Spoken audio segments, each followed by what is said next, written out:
Hello and welcome to this episode of How to Be a Great GM.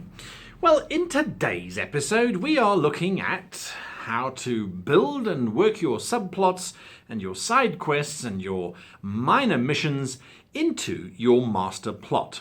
And what we're looking at today is specifically how to change your master plot. That's right, how to change your master plot in accordance with several things that you are going to throw in, use and mix up to make it appear as if your master plot was the most amazing work of fiction that has ever existed. Now, how do we do that? Surely the master plot is immutable. Surely the plan must go on. Well, we've already established that by seeding things, you can start to link them to the master plot. But it's not just your story that you're telling.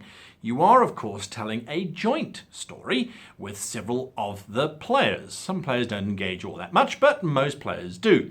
So you are telling a story that links in with them, which means that your master plot should link in with them.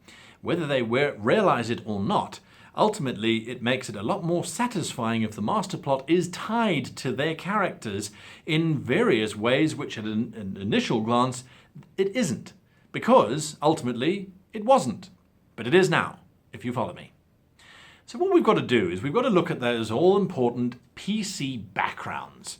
Now, there are a whole bunch of videos that are on the other channel, Bacon RPG, on how to create interesting character backstories and how to create an interesting character that's going to give your GM something to work with. Aha! Now, this is exactly what we need as GMs to work with. So if your players are giving you rather insipid backstories, oh, I grew up on a farm and then became a hero, that's not enough for us to work with. We need more than that. Send them on over to have a look at those videos so that they can really embellish their characters and give you a whole bunch of stuff. Because what you've got to think of as the PC background is all that is. It's a whole bunch of seeding that the players have done for themselves.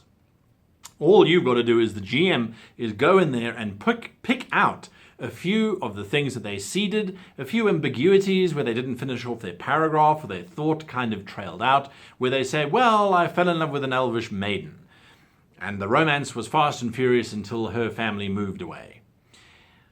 That elvish maiden is an NPC, is a seed just waiting for you to use later on to link into the main story. Why did they move away? Well, because her father happened to be working with that dread necromantic lich who's seeking immortality. If you don't know what I mean, go and watch the first video on how to link your plots into your master plot, where you can learn the backstory of the lich who's trying to take over the world for a bigger reason. That elvish maid's father went off to go and try and defeat him and failed, or was captured by him, or was working for him. Either way, there is a link to the PC's character that you can now use. So you throw in a mission where the girlfriend now returns or writes a letter. Please, our love was so true and pure, but then we had to move away. Please come and save me. My father's gone mad. Or my father's gone missing. Either way, it gives you a plot. The plot runs out and you can play it as however you like. But ultimately, at the end of it, we discover that there is some connection to the lich. And this, of course, brings us a connection to the lady. And the lady, of course, has a connection to the PC. So in other words, the PC's backstory is now starting to link into the main master plot. And the master plot has been adjusted ever so slightly to accommodate for the PC's background. And that's a very indirect route of linking the PC's background into the main story. A more direct route might be, for example, where the PC speaks of some famed sword that was handed down to them, or a crystal that hangs around their neck and allows them to focus slightly. That very object is the object that the lich is seeking to complete some ritual which will help him to gather divine power. That's a direct link into the plot, and provided that you work it enough times before you simply drop that the lich is after that particular object or that historical item or whatever you've chosen as your device, have a couple sub-adventures that look into that. Someone tries to steal it, someone offers them a large sum of money for it, etc., etc. It just makes the master plot feel as if it was designed around the players to begin with. Now, the beauty of this is that you can go to those backstories at any time. When you run out of ideas for adventures or you just want to do something a little bit more personable, you can then go to those backstories and pull something out, and suddenly it links into the master plot, as if it had been there all along. The NPC says, "Well, I didn't want to tell you, but your father was a dread necromancer. We kept it from you for your own sake," even though for the last 5 or 6 adventures it would have been really useful to know that one's father was a dread necromancer, but it was kept from you for your own good. It happens all the time in narratives. Characters only learn later on something that would have been really useful at the beginning if they had known. But as I suspect with most authors, they didn't know it either until they needed some way to pull in a story and to pull in the character's backstory. So you can work with that backstory and really make it your own and help to adapt and advance your master plot. Another thing that you can work with, and again, this is just working with what the PCs are giving you. Another thing that you can do is PC goals. What do you want to achieve? Oh, you want to eventually retire and own a tavern one day. Well, that's bloody inspired. All right, fantastic. Oh, really? You just want to have a starship and sail around the stars?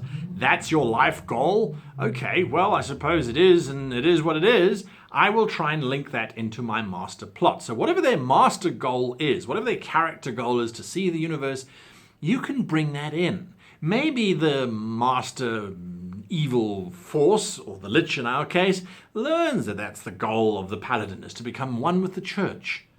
So what if he were then to help that paladin become one with the church? Rather than trying to change things or to alter his goals, he adds the paladin to his stable of people who will work with him because he helped the paladin achieve his own goal.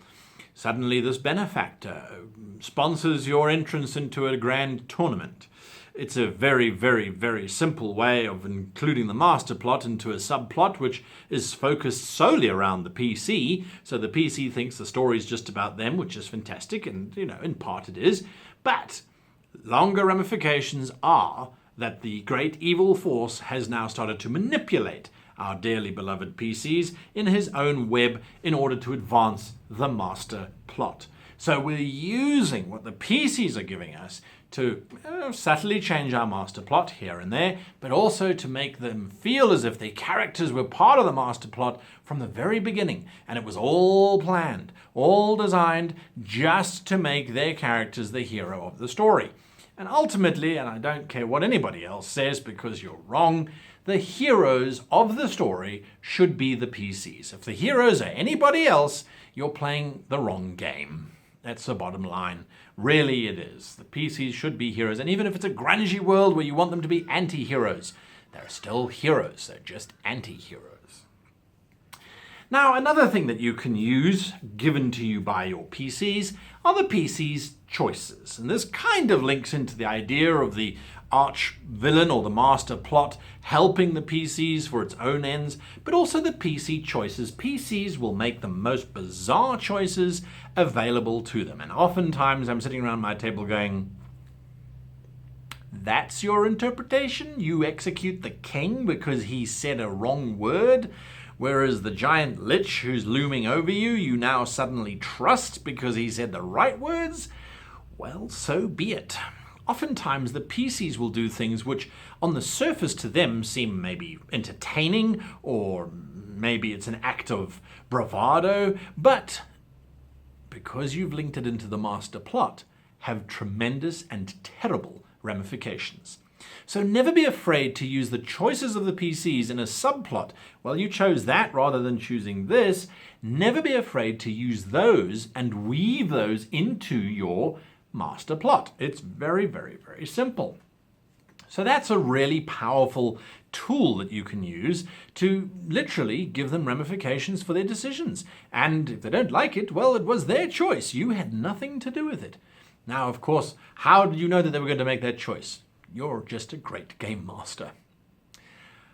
So I hope that those 3 insights into how you can use the PCs and their characters, or how you can use the players and their PCs, or however you want to describe it, how you can use them, their backstories, their interactions with life, as well as their goals for their characters to enhance the master plot and to link all of those seemingly random adventures into the master plot in such a way that it seems as if you had planned it out from the very beginning. Let me know what you think. Leave your comments below. Hit that like button. Hit that subscribe button if you want to join us. And of course, you can always join us on Patreon. There are no more rooms left in my weekly game, I'm afraid. And the coaching sessions are all full as well. But there is still the $30 hangout, which you can join us on, which is a Q&A, where we all get together and talk about this beloved game that is role-playing. And we have quite an active Facebook community as well. So go and have a look for us there if you haven't in the past. Until next time. And just last question for those of you that have stayed, you get to make your voice heard.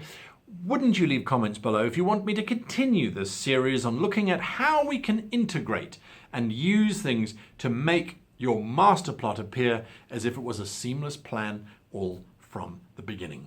Until next time, happy gaming.